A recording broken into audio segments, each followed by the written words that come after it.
Becoming an individual. Why betrayal and disappointment hurts so deeply and is due to lack of true self-integrity, also known as individuation. Part 7. The key factors that trigger individuation. Individuation is a gentle and compassionate journey to discover and embrace your complete self. It often unfolds naturally through growth, experiences of relationship and relational separation, and life's inevitable transitions such as adolescence, marriage, career changes, or inner longing for authenticity. This process is frequently triggered by moments of crisis or dissatisfaction with the social mask we wear. It involves kindly differentiating yourself from the collective, exploring the unconscious through dreams and imagination, embracing the shadow aspects of yourself with understanding, and following a deep, heartfelt sense of purpose. Ultimately, individuation guides us toward a more genuine, fulfilled, and meaningful life. The key triggers and factors include 1.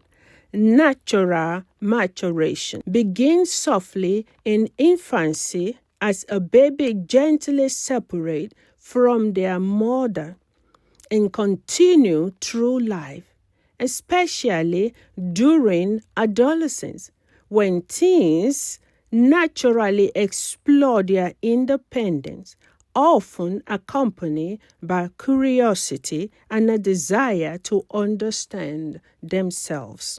2. Life transitions. Major changes such as moving, career shift, or family adjustment can temporarily unsettle our sense of self, leading us to reflect deeply and seek inner stability and understanding. 3.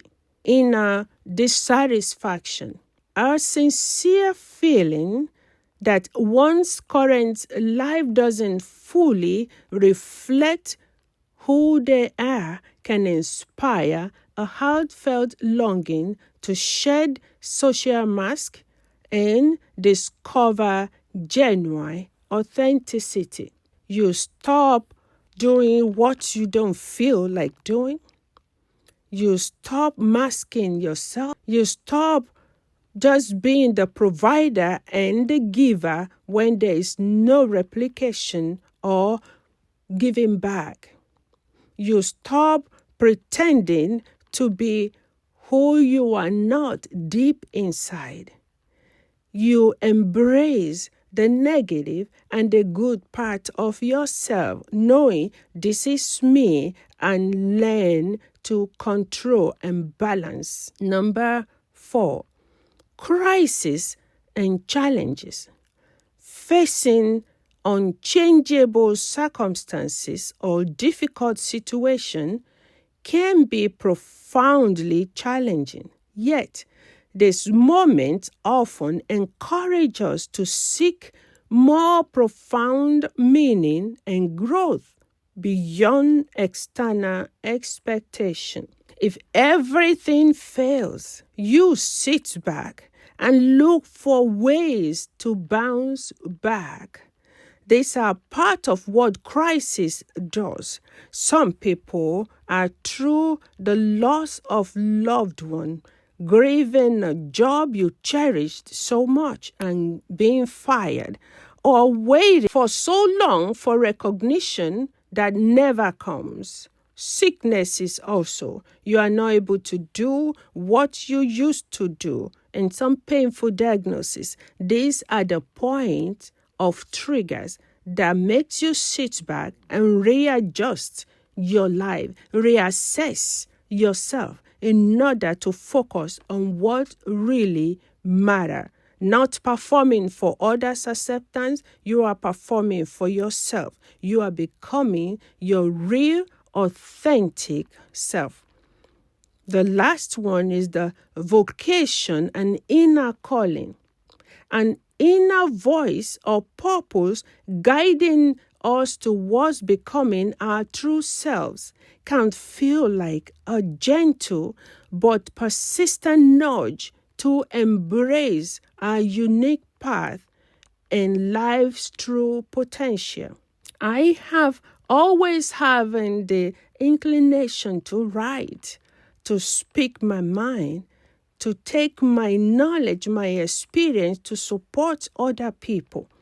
But writing seemed to be something that I can't even imagine doing. But it got to a time when I'm teaching, when I'm speaking, and people start saying, oh, wow, you have so much wisdom. You should write a book. I go to the salon, you should write a book. You should teach this thing. You should let people know. And that is when I started with the story of my life. I am not forgotten. God knows my name. There was a process in life where my voice was shut down, that I was not allowed to speak, to express myself.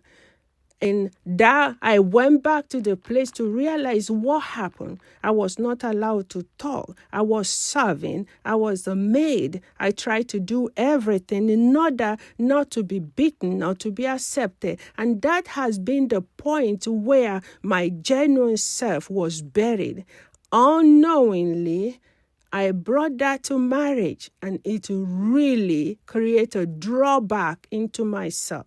I used to say, I don't want people to know I can do this. I don't like people. I don't like light. I don't like people to see me. So I try to project my strength into other people while I thought I was content being the backburner. But that never worked. When the crisis happened, I realized how much I've lost, how much I will have done. And that even to booster this point, in 1 year, I published 4 books. And that has been the awakening to going back to what I really love to do, to study, to write, to research, to express myself, and to continue to do whatever God has put in me or called me to do. That my answer to the Lord will always be, yes, Lord. I look forward to seeing you on the brighter side of the next episode, where we will be embarking on the journey of becoming your true self, and to encourage you to begin now, today. Thank you.